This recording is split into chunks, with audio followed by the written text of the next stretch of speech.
The new gate begins with a popular virtual reality game called The New Gate, but it suddenly becomes a deadly game when the players can't log out, and dying in the game means dying in real life. The only way to escape is by beating the game, and we meet Shinya, who is determined to make it to the end. We see Shinya ready to challenge the final boss of the game while his NPCs tell him to be careful. He starts fighting with the boss, and he manages to cut off its wing, but it regenerates, so he decides to attack faster. He manages to get its HP low, and it tries to regenerate again, but he delivers the finishing blow. He gains several titles, and the game system announces that the final boss has been defeated, so the players can finally log out. He checks his scroll to see the players leading the game until he's the last one left, and he prepares to leave, but a gate suddenly opens, leaving him confused since the boss was the last event of the game. He wakes up in a field outside, and he wonders what happened. It seems too real to be a game, so he checks his window and realizes his stats have increased thanks to the titles he received after defeating the boss. He tries to log out again, but can't find the option, and he tries to see if anyone is online, but he has no network connection, so he wonders how he's playing without the internet. He uses an item to find his way home, but on the way, he sees a city that wasn't there before. He sees his house, but he notices a girl in need of help as the guys drag her out of a barrier. A monster suddenly appears, so they run away, but Shinya manages to save the girl. They go inside the house, and the girl introduces herself as Tira, thanking him for saving her. She thinks he's a friend of her master, but Shinya doesn't know who she's talking about. Tara mentions that everyone knows Shni from the Moon's Sanctum, and he becomes surprised because Shni is one of his support characters. He notices she's suspicious, so he explains that they're old friends and asks where she is, but Tyra doesn't want to tell him because he's a stranger, but she can deliver a message to Shni saying it costs 1,000 jewels. But he shows a coin and explains he only has one gale. She wonders if he used an item box because only kings can use one, and she's also surprised by the gale coin because one of them is worth 10 billion jewels, saying they can be enchanted. But he notes that in the game, one gale was the smallest amount of money. Tara wonders who he is, so Shinya explains he's a high human. But he discovers that only 6 high humans existed in the world, and they disappeared 500 years ago during the dusk of prosperity. Shinya is confused, and she wonders how he doesn't know about the historical event where many people disappeared. He thinks she's talking about the mass logout and realizes that thousands of people logging out at the same time became a major incident, realizing he's been sent 500 years into the future of the game. He thanks her for teaching him this and offers a gale as a token of gratitude, and she's happy to have one. Shinya thinks it will be useful to her since elves are good at magic, but she wonders how he knows she's an elf because Shinya put an illusion spell on her. Shinya wonders why she do that, so she reveals that elves with black hair are a bad omen. She was expelled from her village for always being attacked by monsters. So Shni changed her appearance and brought her to the shop where she can stay safe thanks to the barrier, and she has been living like this for the last 100 years. Shinya realizes why the boar appeared, and she mentions her hair was silver before. He decides to analyze her and discovers she has a curse that manifests randomly. He knows how to undo it, and he uses purification on her, but he's disappointed that only part of her hair returned to normal. But she can't believe it and gets emotional. They try to leave the barrier, but they aren't attacked, so she cries tears of joy. Back at the Moon's Sanctum, Tara explains that Shni will take a while to return, so he decides to visit the city to learn more about this world. She has something to help him enter the city, and shows a letter of recommendation, saying he can use it to pass through the town's checkpoint. He thinks it's too much, but she wanted to thank him even more. She promises to let him know when Shni returns, so Shinya thanks her before leaving. He enters the city of Berry, and the guard explains that the letter of recommendation is a big deal because it works in other kingdoms, and he can even get an audience with the king.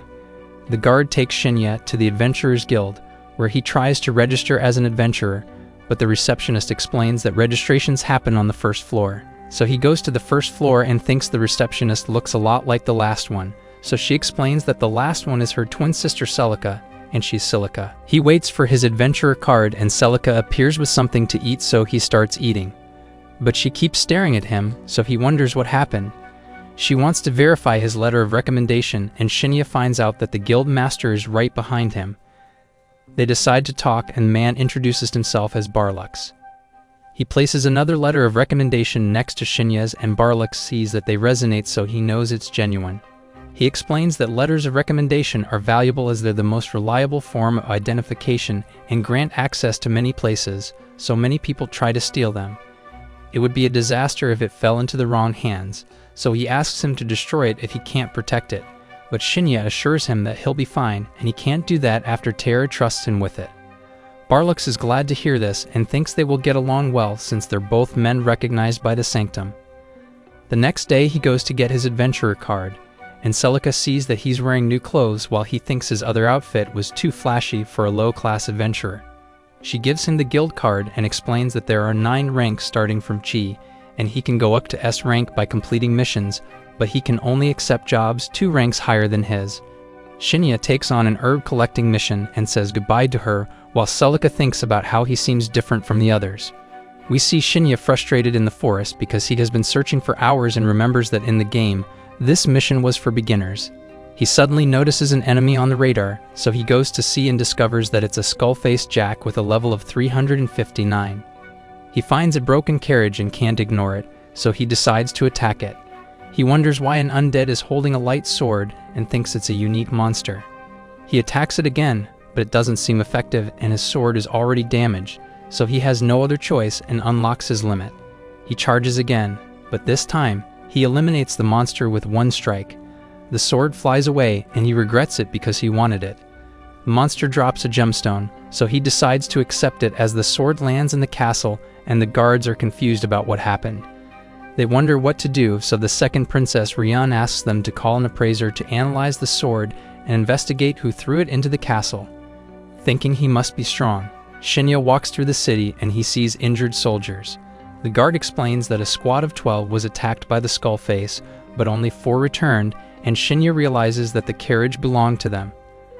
The guard also mentions the sword thrown into the castle, so Shinya feels guilty for the trouble. He returns to the guild, and Celica notices that the adventurers gathered to defeat the Skullface, but Shinya reveals that he already killed it and shows the gem it dropped, leaving her in disbelief. She shouts that one person is not enough to defeat a Skullface, but turns red for getting too close. Celica's co-worker Els suddenly appears, and Celica tells her that Shinya defeated the Skull-Faced Jack. But he explains that he has no proof because the equipment from the Skull-Face isn't much, so he didn't bring it with him, and Els finds it strange, since even rank B equipment can be worth a small fortune.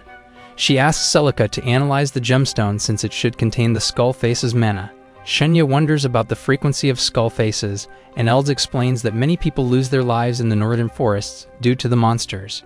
So the ranks of the dead can merge with mana, creating the perfect environment for undead creation. But the forest doesn't have much mana, so there shouldn't be a powerful undead. Shinya realizes it was an exception and reveals that its level was 359, which shocks both of them. Celica runs to analyze the stone, and Els explains that if this is true, he's stronger than a rank A group.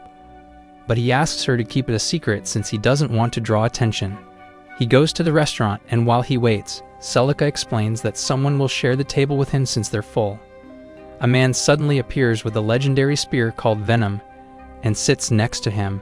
He introduces himself as Avis and assumes Shinya is a new adventurer, but notices he's above average. Shinya explains that it's his 3rd day and he doesn't know much because he's from the countryside.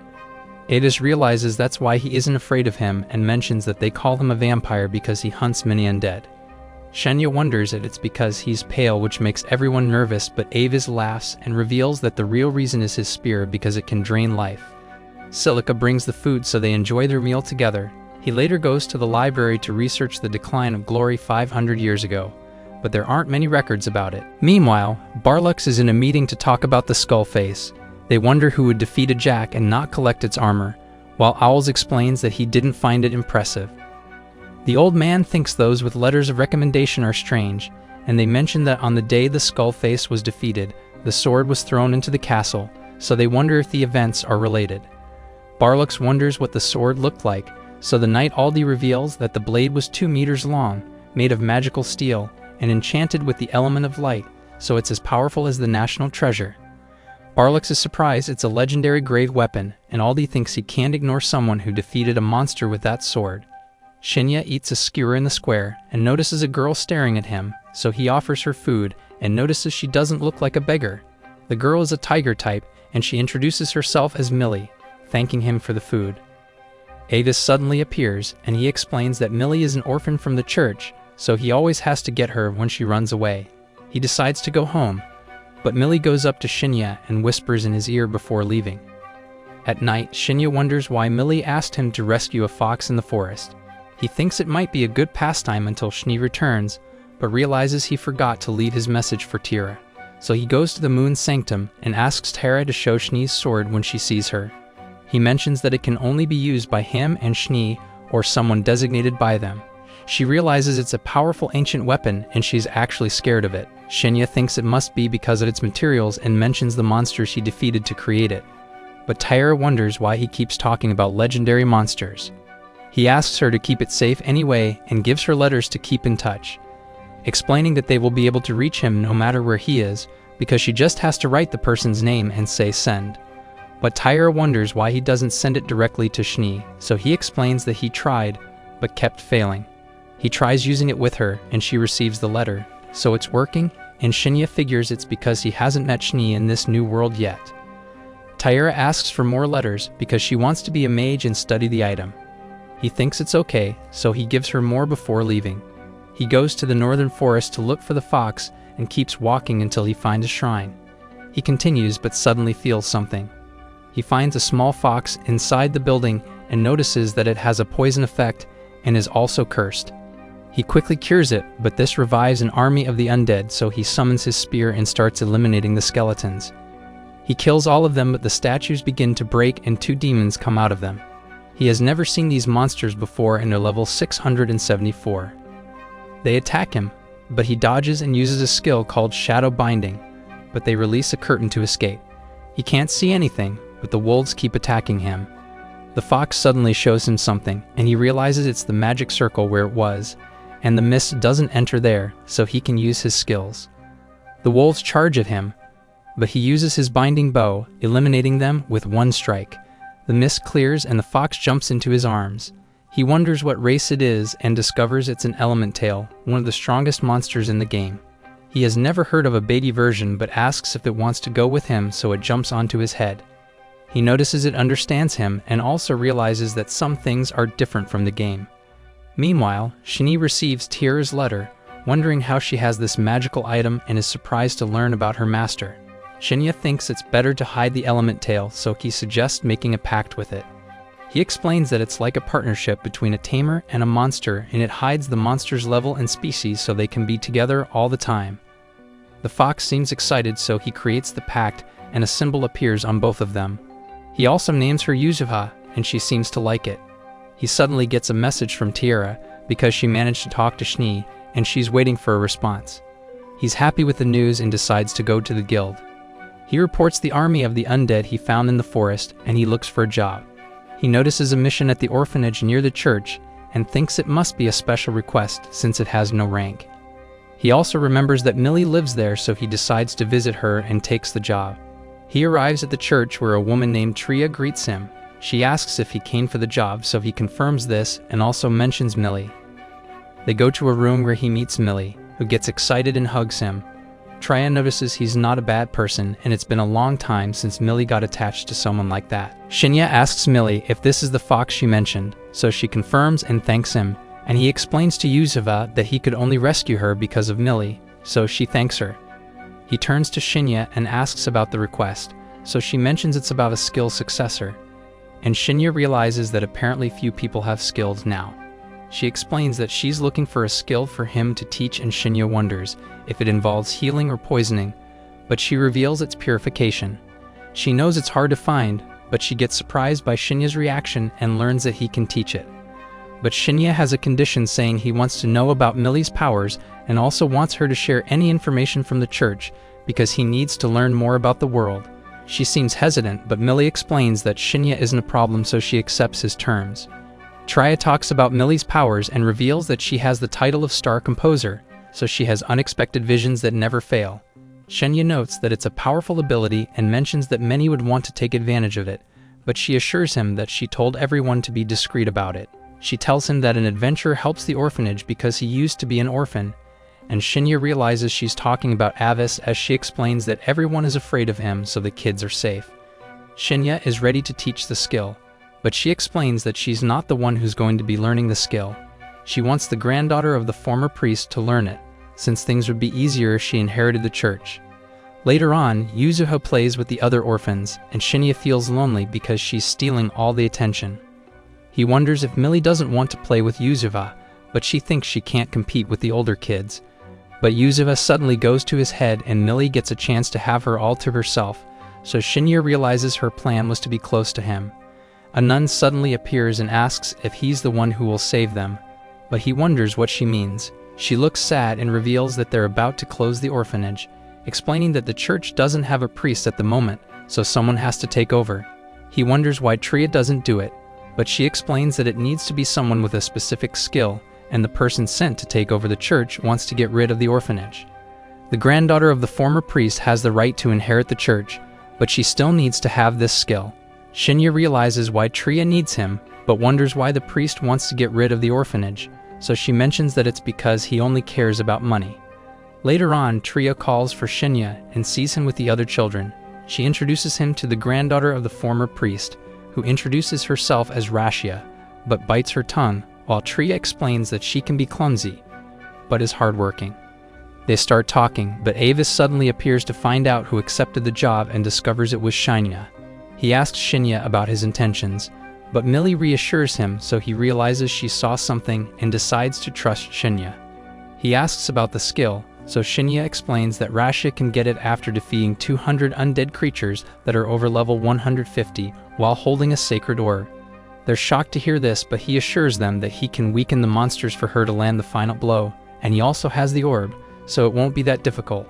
Rashia is speechless, but she promises to do her best, so Adis decides to go with them because he realizes that Shinya isn't a normal person, thinking there's only one explanation.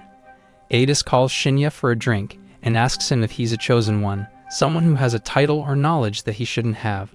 Shinya asks if it's like memories of a past life, but Avis explains that it's information about items and monsters, so Shinya doesn't think he's a chosen one. Shinya notices that Avis is caring and thinks he's a hero who protects the orphanage. Avis pretends it's because he gets annoyed by the kids crying, so Shinya smiles at how bad a liar he is. He sees a message from Tiara, mentioning that Shni said she'd come back soon, and Tiara is surprised by how much she asked about him. He suddenly gets another notification, so he checks it and his letter of recommendation appears. Avis is surprised to see it and reveals that he has one too, so Shinya can't believe it, realizing that they have something in common. The next day, the trio goes to the Ghost Plains, where they encounter the undead. Shinya traps them with his barrier, while Avis breaks their legs to immobilize them, and Rashia finishes them off using healing magic, which damages the undead. They do this until they reach a barrier, which contains higher-level monsters. Avis uses his adventurer card to enter, and they keep weakening monsters so that Rashia can land the final hit, and Shinya explains that she will be at level 150 when she learns purification. On the other side of the Ghost Plains, Rian defeats a skull-faced Jack and is impressed with how much easier it is to beat them with her new sword. The knight is worried about the other group, but Shni offers to handle it. The group is desperate, and she arrives at the last minute, quickly defeating the undead and breaking its core while everyone looks at her in shock. Shni quickly heals them and the commander thanks her, knowing they would have been forced to retreat without her. Shni explains that it was only possible because they weakened the monster, but the commander knows that's not true. He remembers that several unusual undead have appeared in the last month and still can't believe she took down a monster that his entire squad couldn't, realizing that this is the strength of someone who fought with the high humans. She decides to search the area in case there are more undead, reminding him they can call her using the items she gave them, and she runs through the forest eager to see her master again. Meanwhile, Avis faces a skull-faced Jack and he easily defeats it, allowing Rashia to land the final blow. She's suddenly surrounded by a golden light, but Shinya assures her that's normal when learning a new skill and her mind is flooded with thoughts on how to use purification. Shinya congratulates her and Rashia realizes she can now save the orphans. He suggests they leave the area after resting, but Yuzeva suddenly senses a strange presence and Shinya notices something in the sky, so Avis is worried. But Rashia thinks it's beautiful. Avis reveals that it's the magical matter of the undead, and when drained from the monsters, their forms disappear. All the material accumulates into one mass in the sky and falls in the form of a giant skull-faced jack. Rashia is terrified and discovers it's a skull-faced lord, which is at level 804. It can easily destroy an entire nation, so Shinya thinks the seal might not hold. The creature suddenly leaps into the sky and punches the barrier, causing it to break. They can't believe it only took one hit and Rashia falls to the ground in despair. They decide to flee, but the Lord roars, raising an army of undead to surround them. Avis wants to break through and escape, but Shinya's demeanor changes, and he explains he's staying. Avis tries to talk to him, but Shinya removes his limiter and asks them to return to the city. Avis understands immediately, and Shinya casts a physical enhancement buff to help him escape. He clears a path for Avis, and after they leave, Shinya summons his sword. Yuzuha uses her fire to deal with the undead, but the Skull Lord keeps summoning more. Shinya launches a powerful attack, creating a crater in the ground, while Shni notices the explosion and goes to investigate. He checks his map and sees he's completely surrounded, but a blue marker suddenly appears, cutting through the undead army. He remembers that a blue marker means an ally, so he jumps to join her and finally meets Shni, but they don't have much time alone, so Yuzuha raises a barrier so they can talk. She throws herself into his arms, and he says he's back as a tear runs down her face. Yuzuha's mana runs out, so they decide to deal with the Skull Lord first. They use a combined spell, quickly killing the weaker undead, and the Skull Lord also takes damage as Shinya summons another sword and takes the opportunity to land the finishing blow. It falls to the ground, demanding power before dying, and Shinya is shocked that a monster can talk. He retrieves the orb and suggests finishing their conversation. He explains that after defeating the boss and freeing everyone from the game, a portal threw him 500 years into the future. Shni reveals that she and the other support characters didn't disappear after he cleared the dungeon, so they waited for their masters. But the continent was thrown into chaos after the incident, so the group decided to split up to help control the disasters, and she later returned to the Moon's Sanctum. She's happy to find her master again, but he begs her to stop calling him master since she's a legend now, and it will attract too much attention. He asks her to call him by his name, but they blush when she does. She wonders what he'll do next, and he talks about his plan to visit the sacred place and find clues about how to return. She has been there, but admits she couldn't investigate much, and she's also sad to know that Shinya wants to go back to his world. The day breaks, so they decide to return to the sanctum to organize a celebration party for their reunion. She notices Yuzuha, and he explains she's an element tail, but he realizes she now has 3 tails. She suddenly starts talking and Shinya freaks out as she explains that this ability was restored when he defeated the Skull Lord. Shinya thinks it's because he was a boss, but he asks the fox not to talk in front of people and also to merge her 3 tails into one to avoid attention, so she follows his instructions. She asks if she's a good girl and Shni finds her cute, so he lets her pet Yuzuha. He remembers Avis and Rashia, so he decides to catch up with them before they reach the guild. We see Avis running with Rashia, and he senses something approaching, so they prepare to fight, but discover it's just Shinya as Rashia faints in fear. Meanwhile, Rian arrives at the battle site and wonders who could have made such a powerful attack, and she also remembers the attack that got rid of the undead. A soldier named Gadras interrupts her, showing her the blade found in the ravine, and he recognizes the falcon emblem on the hilt. He demonstrates the blade's power, telling her it's almost broken, but it still holds immense power. He thinks that the only one capable of forging swords of this caliber is the Ebon blacksmith, the most skilled artisan among the high humans. Ryan is surprised, since high humans are extinct, and Gadras admits they can't be sure, but the person responsible is strong enough to treat such a weapon as disposable. She remembers that the blacksmith owns the Moon's Sanctum, so she suggests they visit the place. Gadras wonders what she'd do if she found out that a high human is still alive, and she declares challenged him to a duel, but wouldn't mind marrying him. Gadras pleads with her not to attack him just to test his skill, and she assures him she has more sense than that, but he isn't so sure. Meanwhile, Avis demands that Shinya explain himself after seeing his relationship with Shni. She's happy to see him again, but Avis insists on knowing what happened. Shinya tries to lie, saying she defeated the boss, but Avis points his spear at him. He attacks and tells him to stop playing dumb, so Shinya finally confesses that he's a high human and Shni recognizes him as her master. Avis mentions that high humans are incredibly strong and extremely skilled in their specialties, so some people even revere them as gods. Shinya reveals that he's a blacksmith and even offers to upgrade his spirit at a discount, but Avis warns him not to touch his weapon. Rashia finally wakes up and she's surprised to see Schnee.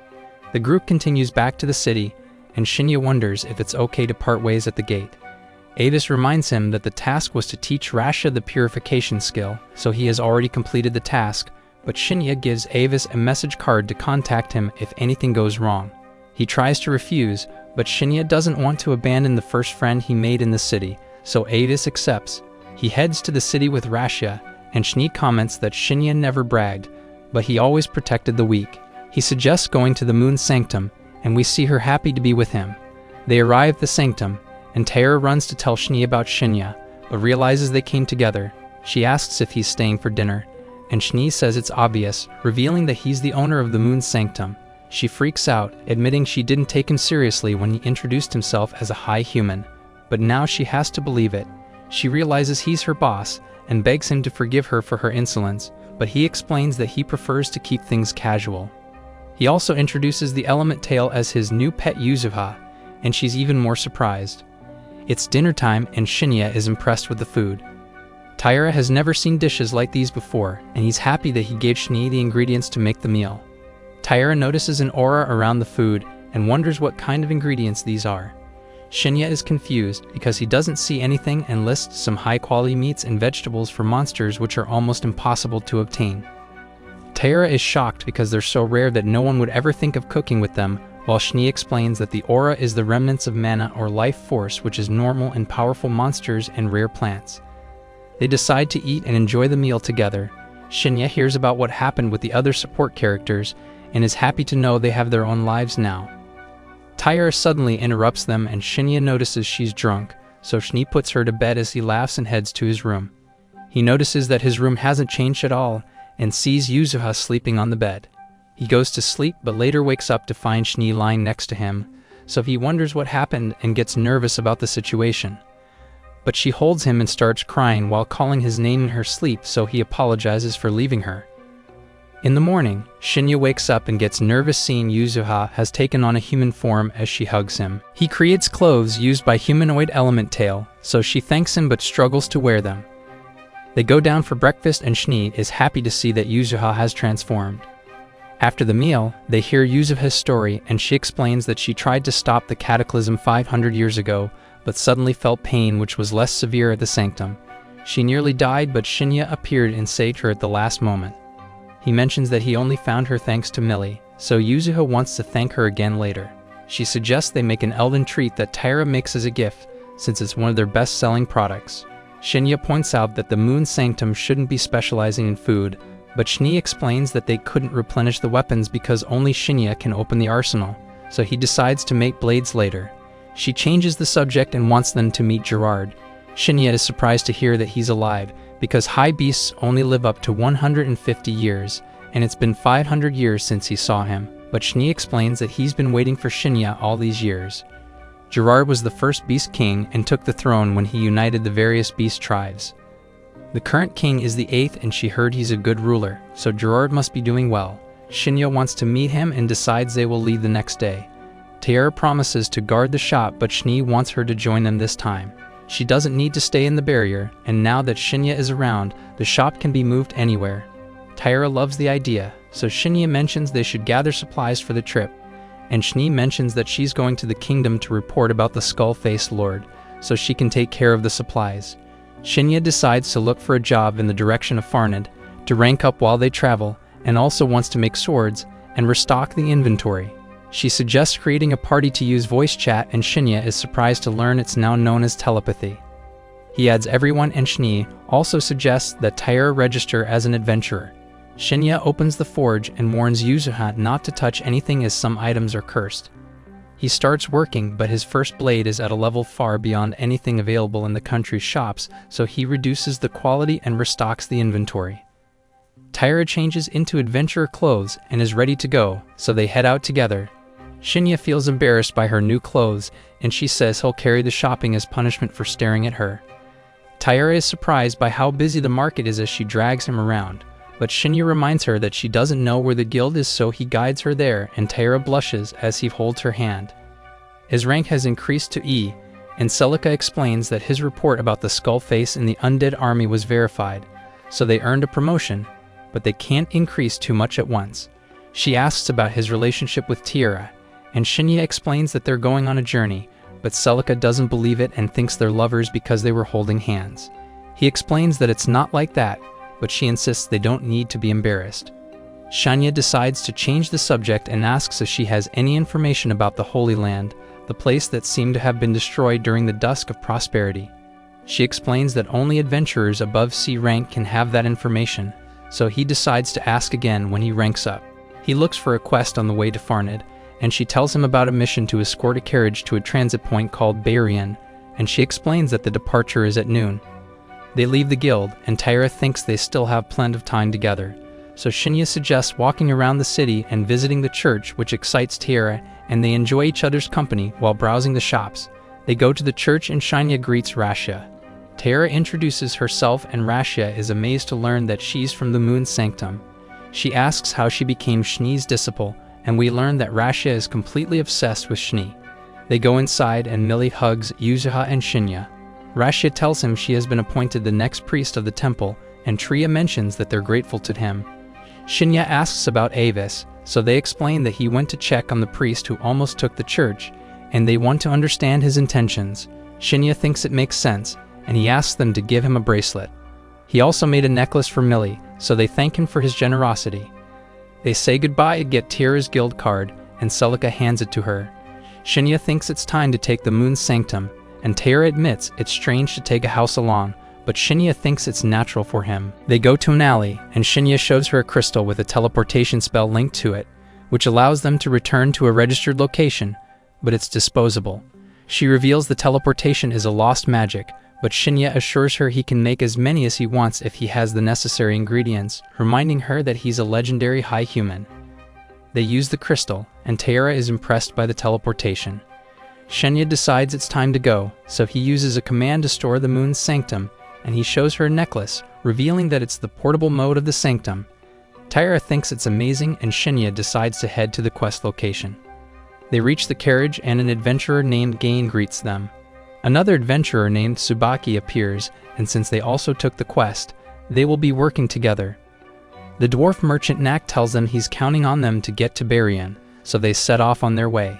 In the castle, the king meets with his officials, and learns that the Moon Sanctum has disappeared.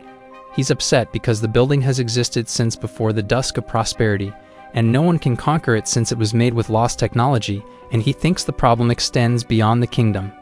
They wonder about Shni, and according to reports, she's heading toward the castle and will arrive within a day. The princess thinks they have too little information to act and reminds him that Ryan is still yet to arrive, so the king has no choice but to agree with her.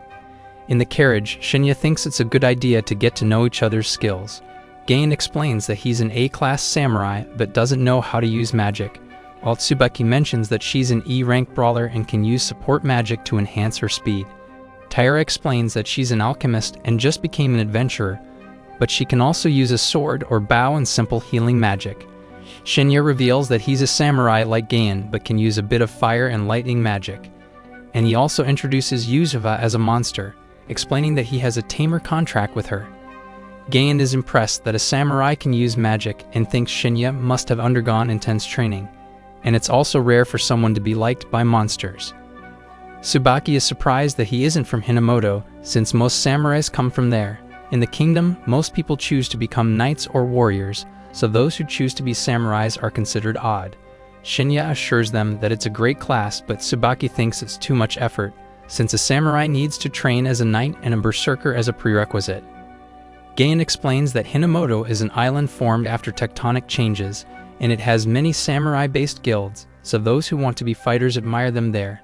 He mentions the names of the guilds, and Shinya is surprised to learn that the guilds from 500 years ago have formed a country. The carriage suddenly stops, and a group of bandits appear, so Shinya tells Yuzuha to protect Nak, and they hide in the carriage. They prepare to fight, and Tiara is nervous because she has never killed anyone before. The bandits think they have no chance and also demand that they hand over Tsubaki so that they can have fun with her. They keep provoking her, which makes Shinya furious as Tiara notices a murderous aura in him and wants him to return to normal, realizing she needs to shoot. The bandits know most of them are low rank, and Gain realizes they have an informant.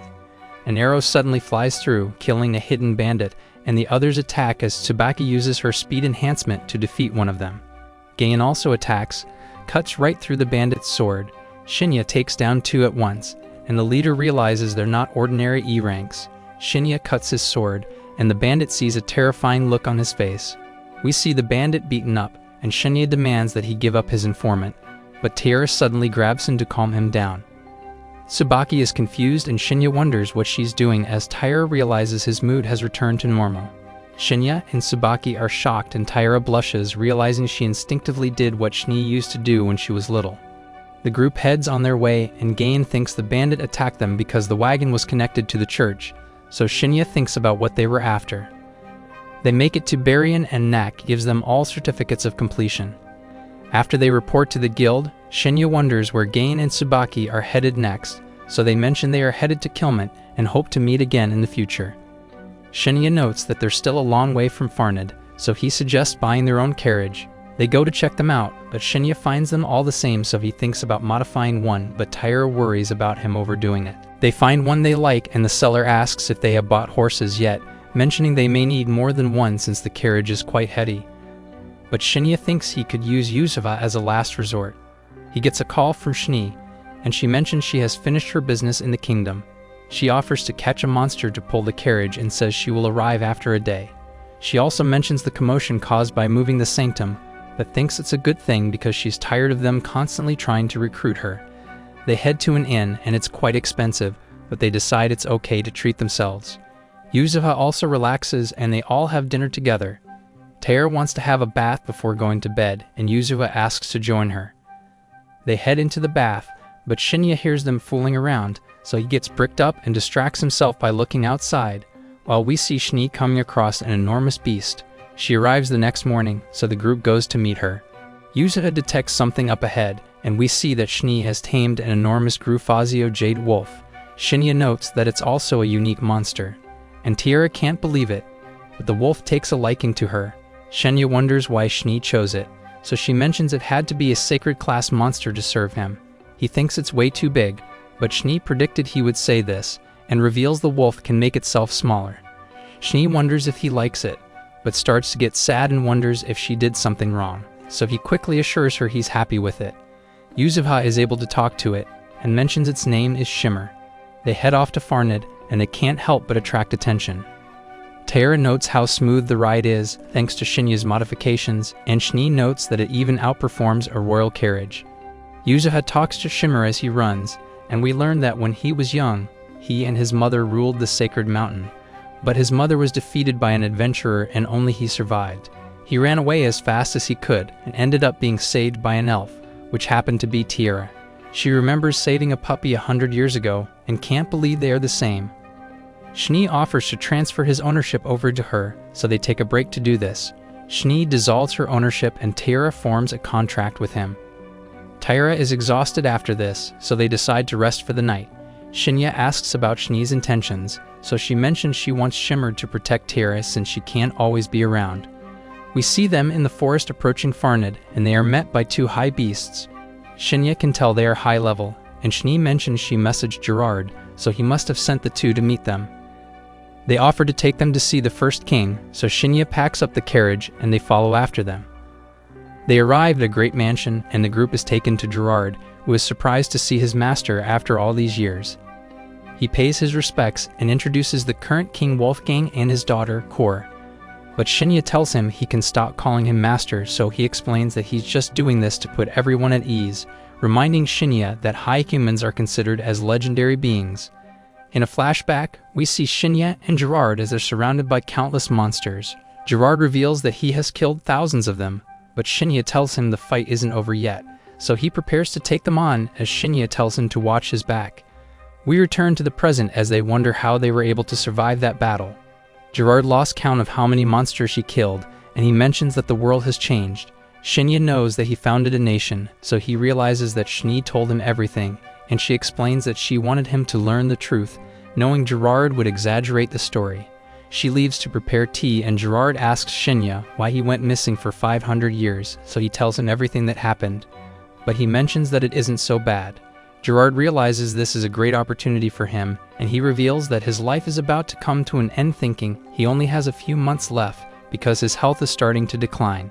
He thinks that God's heard his prayers because Shinya returned, and he challenges him to a duel, saying he wants to fight his master before he dies because he thinks Shinya is the strongest warrior in the world.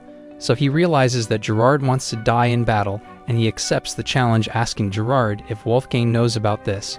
So he explains that everyone knows about his condition, and he's going to tell them about the duel. He tells Shinya about his companions, thinking they already know how he wants to die, and he mentions that they're also getting old, so he believes they understand his situation. He thinks Wolfgang is a capable leader, so the nation is going to prosper after he dies. Shinya asks him if he has any regrets, so he explains that he has none, but he doesn't want to die until he has a duel with his master. That evening, Gerard tells his companions that he has found the place where he wants to die, and he tells them about the duel, saying it will take place after a week. His confidants realize that the time has finally come, and he explains that his wish is about to be granted. But Kor asks them why they're so calm because she doesn't want him to die. So he explains that he has lived a long life, saying he's been preparing for this moment, and he thinks he's about to have the greatest battle of his life, so he wants everyone to watch it. We cut to Shinya as he thinks about Gerard, and he appears to be sad. So Yuzova asks him if something's bothering him, but he tells her he's okay. Gerard recalls the moment when Shinya disappeared, revealing that he was filled with regret because he thought his wish would never come true. So he's glad that Shinya returned because he can finally have the death he always wanted. Days pass and Shinya sees Gerard's equipment, realizing it's in terrible condition, so he decides to repair it. He shows it to Gerard, telling him he can fight without holding back, and he thanks Shinya, realizing that their fight will begin the next day. He asks Shinya if he's going to leave Shni so that he can return to his world, and he explains that he will, saying he's been fighting to return home, but he wants everyone to be happy when he's gone. The next day, everyone makes their way to the forest and Gerard is excited, thinking it's the best day for a duel. The others decide to watch the battle from above, and Shni promises to protect everyone from any stray attacks so he can focus on the fight. Gerard tells Wolfgang to take care of the nation, and he promises to be a good king, saying he's grateful for everything Gerard taught him. Kor promises to get stronger so that she can become a warrior Gerard can be proud of, and he prepares for the duel as his confidants mention that he has never been this happy. Shinya and Gerard start fighting, and the others see an explosion as their powers clash, destroying everything around them. Gerard is able to keep up with Shinya, and his companions are impressed, realizing he's stronger than they thought because he's able to match the strength of a high human. But Shni thinks they're just getting started, knowing they still haven't unleashed their full powers. Tara wonders if Shni is as strong as them, so she admits that she would struggle against Gerard, and Tara realizes she's also a beast. Gerard mentions he developed new techniques to defeat Shinya, but none of them are working, and Shinya tells him to stop holding back, so he decides to use his full power. He transforms into a werewolf as he recalls that Shinya promised not to use the title he acquired from defeating the final boss, thinking it would be unfair. So Gerard knows that Shinya could instantly end the fight if he wanted to, knowing Shinya is far stronger than him. But he still wants to fight him at full power. Shinya tries to attack with magic, but Gerard suddenly disappears and launches a counterattack, pushing Shinya back. He unleashes his ultimate technique as he fires a powerful blast which destroys everything in its path, but Shinya manages to block it, and he realizes that Gerard is right behind him. He struggles to defend himself as Gerard continues to pursue him, attacking him relentlessly. So he jumps away, realizing that Gerard is putting everything on the line to defeat him. So he decides to fight seriously, and they both unleash their ultimate techniques, causing a massive clash of energy. As Shni notes that the fight is about to come to an end, Gerard manages to break Shinya's sword, and he sees an opening, so he prepares to land the finishing blow. He delivers the attack, but Shinya notes that he's out of strength, and he coughs up blood as he returns to his human form, realizing that his time has come. Shinya admits defeat, and Gerard reveals that he trained 500 years for that moment, so he's glad that he was able to fight him in the end.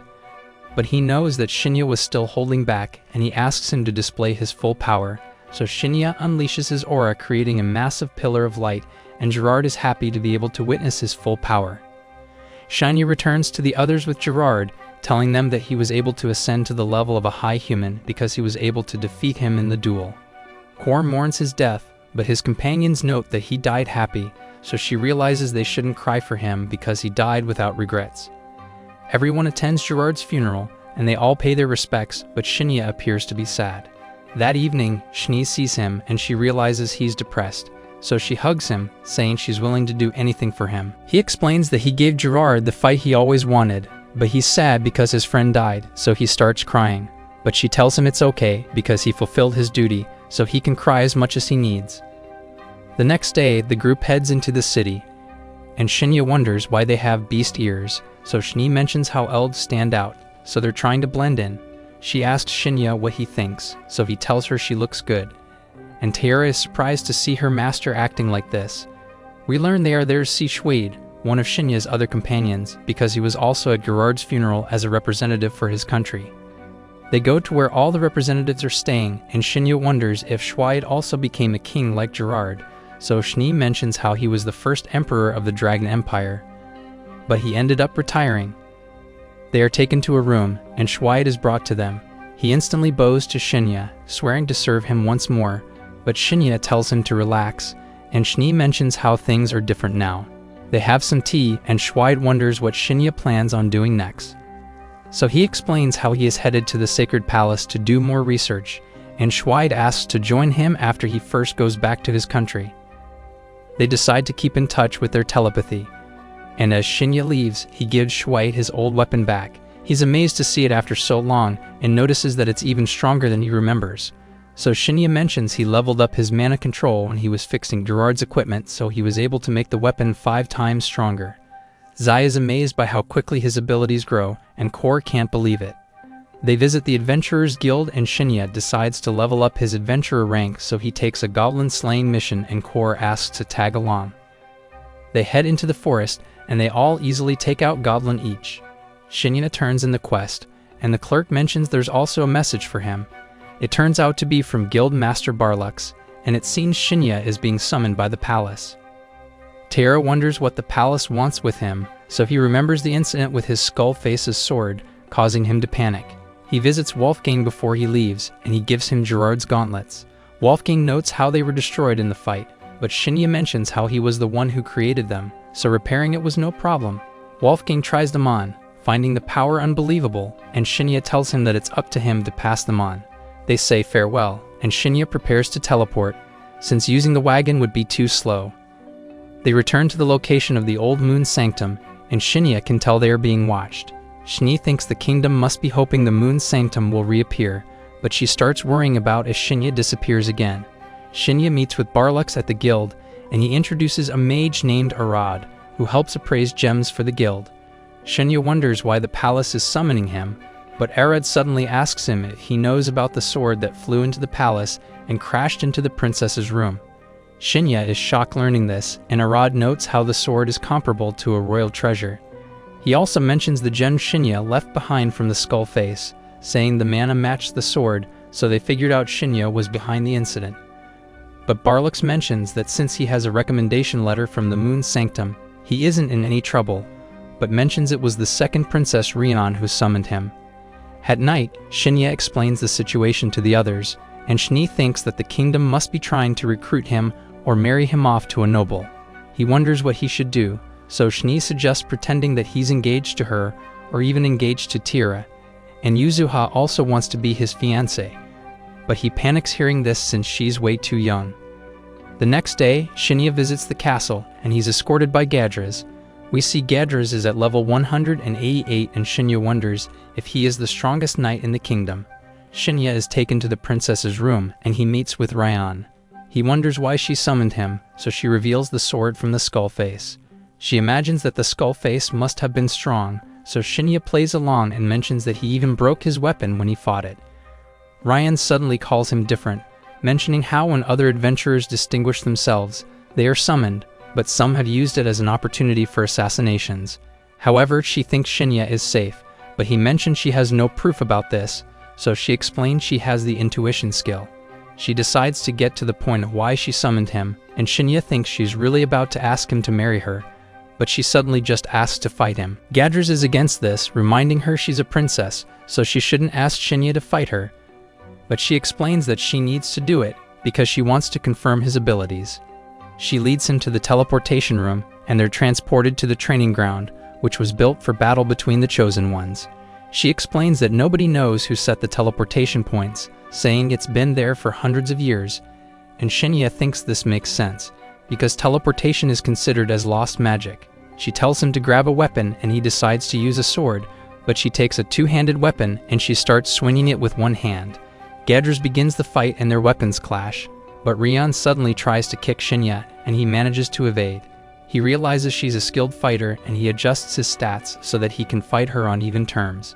He charges in, trying to overpower her, as he mentions that he's confident in his physical strength. But she tells him to use his skills, so he prepares to use one of his abilities, but she's able to copy it as Gadrus notes that they're evenly matched. Shinya tries to strike her down, but she suddenly attacks, shattering the ground, and he can't believe how powerful she is. She's surprised that he was able to dodge it, and he notes that he would have died if it hit him, but she realizes he's a competent fighter. He suggests ending the fight because her sword has reached its limit, and Gadrus tells her she has achieved her goal, so she decides to end the duel. Ryan asks Shinya to join her, saying the kingdom needs him, but he refuses because he prefers to live the life of an adventurer, and she respects his decision. He asks her why she has the skull-faced sword, so she explains that it crashed into her room, and she tells him about the custom where a man offers his sword to marry a woman.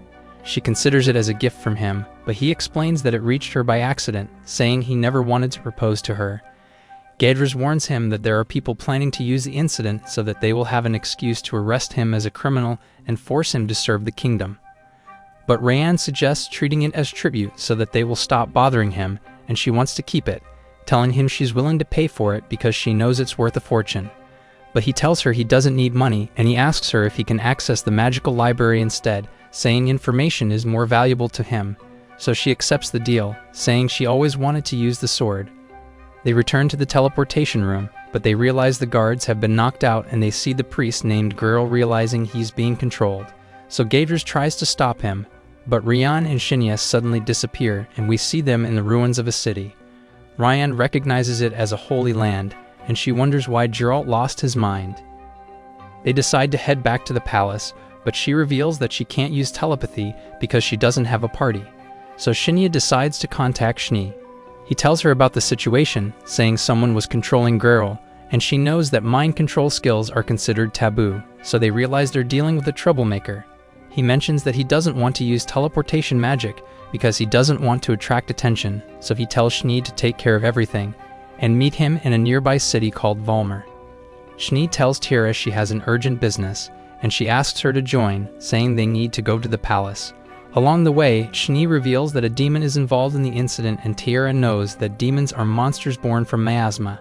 Shni reveals that they have the power to disguise themselves as other monsters, and they're ranked according to their capabilities, with the humanoid demons at the top of the rankings. She knows that it's difficult to use mind control, so she thinks they're dealing with a Count-class demon who is at least level 300. Tyra mentions that she's nowhere near that level, but Shni tells her not to worry because she doesn't need to fight it. Shni uses a concealment spell, which makes them invisible, and she jumps over the wall, saying they're going to sneak into the castle. They walk past the guards, and they head to the dungeon, as Shni explains that the demon has already been captured. She uses her magic, and the guards fall asleep as she takes a key from them, using it to open Geralt's prison cell. She tells him she knows what happened, but he explains that he doesn't remember everything, so she thinks the demon altered his memories. She's about to dispel the demon's magic, but she suddenly gets attacked, so she defends herself, and the demon named Magnamuk appears. He knows who she is, but he tells her not to get in his way, and he tries to kill her, but she easily overpowers him. He asks her why she's protecting Geralt, so she explains that she doesn't want him to die because she knows he's innocent, and she mentions that she needs to get rid of him for Shinya. So he realizes she's working for a high human, but he tells her the world is in chaos, saying the age of man is ending, and he invites her to join him. But she refuses, so he reminds her that her master left her, saying he will never return. So she becomes upset, saying he knows nothing, and she decides to fight seriously, killing him in an instant. After that, Shni approaches the king, telling him a demon was behind the incident, so he becomes worried knowing demons are extremely dangerous. But she explains that Ryan and Shinya are safe, and everyone's happy to hear this, but Gruel apologizes for what happened. So the king forgives him, knowing he was being controlled, and he asks him to keep working for the kingdom. Shni mentions that the public will panic if they learn about the incident, so the king decides to keep it a secret, and she heads off, telling Tira it's time to meet Shinya, so they make their way to Valmer. We return to Shinya, as Rian explains that Holy Lands are cities that fell during the dusk of prosperity, and she thinks they're filled with powerful monsters. She reveals that she brought the skull-faced sword with her, asking Shinya about his weapon. But he tells her not to worry, as he thinks about hiding his full strength, thinking she will never let him leave if she discovers how powerful he is. She reveals that her people once inspected the city, and they entered through the south gate where they found a small door which contains the device for opening the gate.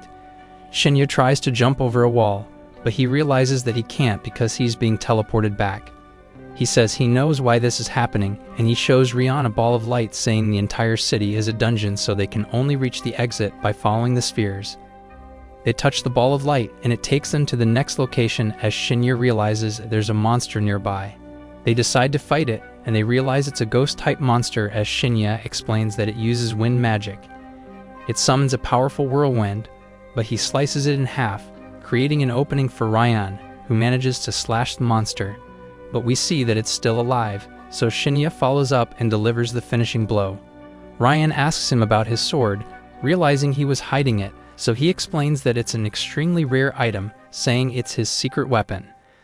They make their way deeper into the dungeon, and they eventually run into a giant slime. Ryan thinks it's weak, so she charges in, but it suddenly restrains her, so Shinya attacks it with his skill, and he manages to save her. She realizes she was being reckless, and he tells her that the slime is immune to physical attacks. So he uses a fire spell, which melts the slime, exposing its core, and Riani manages to destroy it. But she wonders why Shinya is looking away, and she realizes her clothes were torn, so he gives her his outfit. He asks her if she can use magic, and she reveals that she isn't good with spells, so he teaches her a new trick which surrounds her sword with flames. She tries cutting a rock, and she realizes it got burned as he tells her the skill is going to be useful in battle. But she wonders why he taught her, realizing he's always helping her, and he hasn't received anything in return. So she explains that she wants to repay him, but he tells her to protect the people in her kingdom, saying that's all he wants her to do. They reach the gate, but Shinya suddenly feels strange, as he mentions that he feels like he's getting sucked in. They see an enormous egg blocking the path, as Rian reveals that monsters don't usually spawn from eggs, so Shinya thinks it's different from the others. A griffin emerges from the egg, and he notes that it's made of ice, realizing it's about to attack them, so he jumps away with Rian, realizing it can freeze anything with its breath. She wonders how they can defeat it, so he tells her he's going to distract it so that she can strike from behind. She decides to go with his plan, and he throws his knives at the griffin, causing it to scream in pain. She sees her opening, so she attacks it with everything she has, and Shinya uses his flames to finish it off, burning off its head.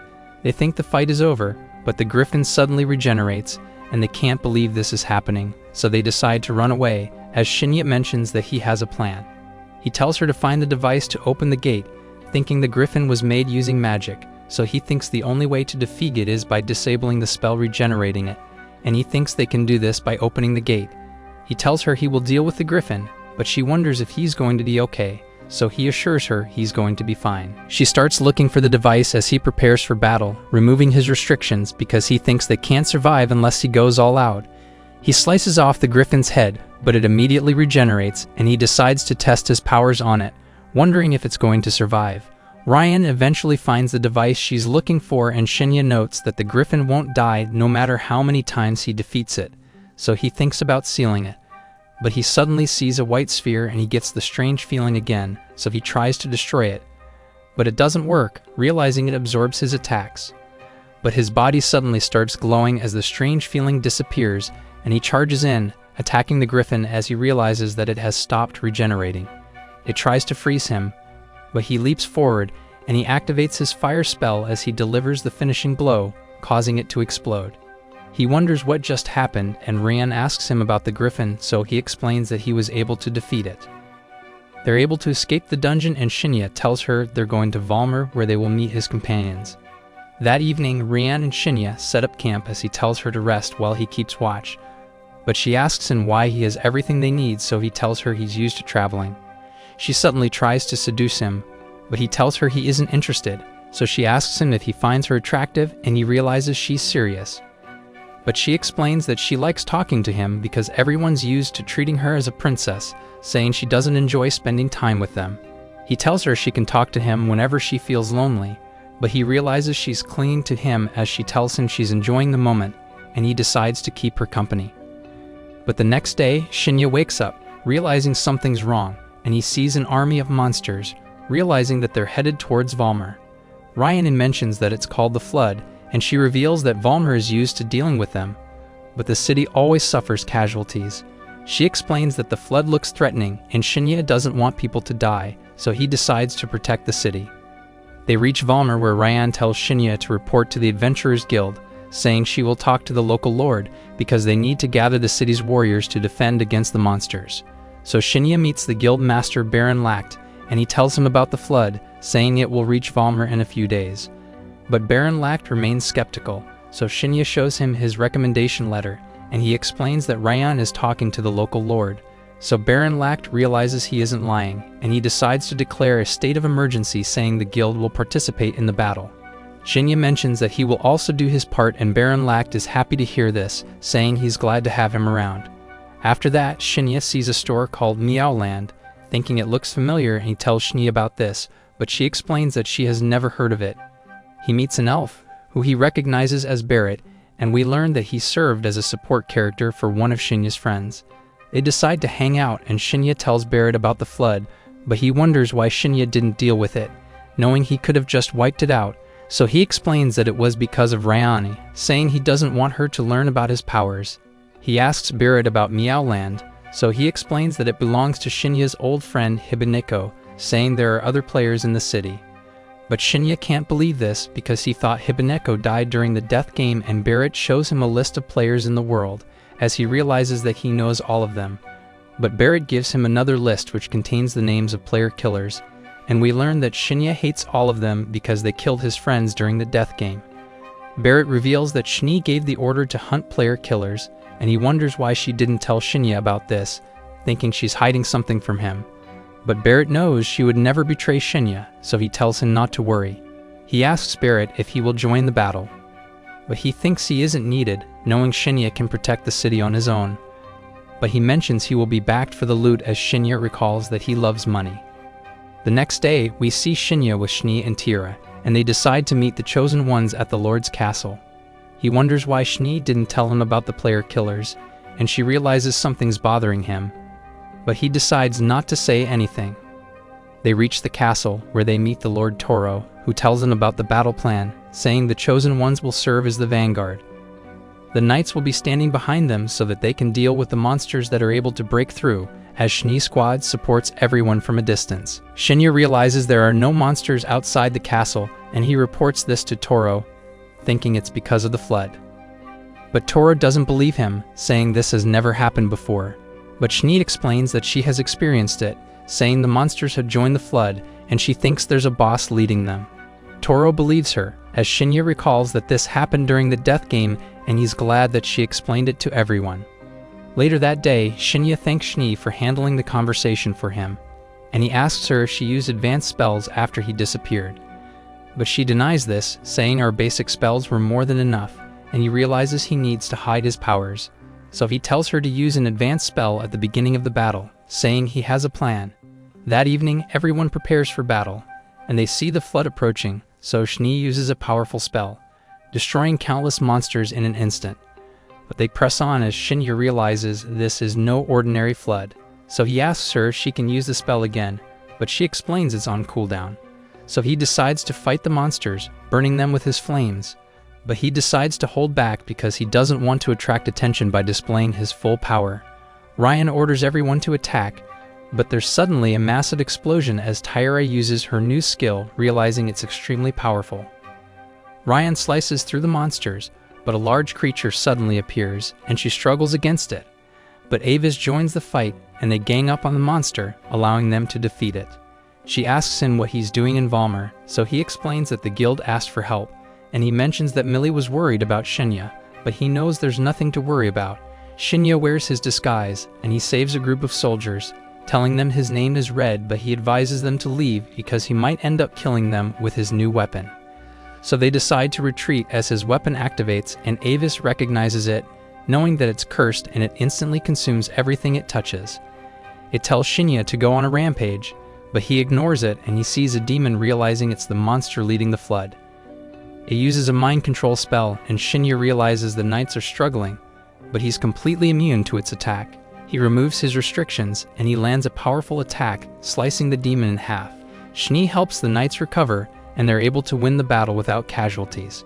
Shinya's party is asked to stay in the city because the people want to reward them for dealing with the flood.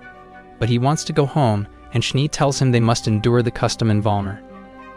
They enter a banquet together, and they see Ryan, as Shni asks Shinya if he got lucky with her. He denies this, but Ryan realizes he's acting strange, so she starts teasing him, and Shni decides to give them space. But Tyre realizes something's wrong, so she entertains Ryan, telling Shinya to get drinks for them. But he joins Shni instead, asking her if she got jealous, so she confirms this, and she knows that he learned about the player killers, so she apologizes for not telling him about them. But she explains that she decided to hide this from him because she didn't want him to return to his old self, thinking he's going to avoid her as he hunts them down. She thinks she isn't good enough for him because she could never replace his girlfriend Marino, but he hugs her, telling her not to blame herself. He's glad that he was able to find her because he didn't know what to do when he returned to the world. He forgives her for not telling him about the player killers, telling her she doesn't need to hide secrets from him. She asks him if he still loves Marino, and he confirms this, but she suddenly kisses him, saying she knows he will return to his world in the future. But she refuses to give up on him because she loves him. They return to the banquet, and they enjoy the night together as Shinya notes that the world is still full of mysteries, and he's worried about the player killers, thinking he could be their next target. But now that he knows there are other players that are still in the game, he decides to look for them, and he continues his journey with his friends, thinking he might find the answers he's looking for.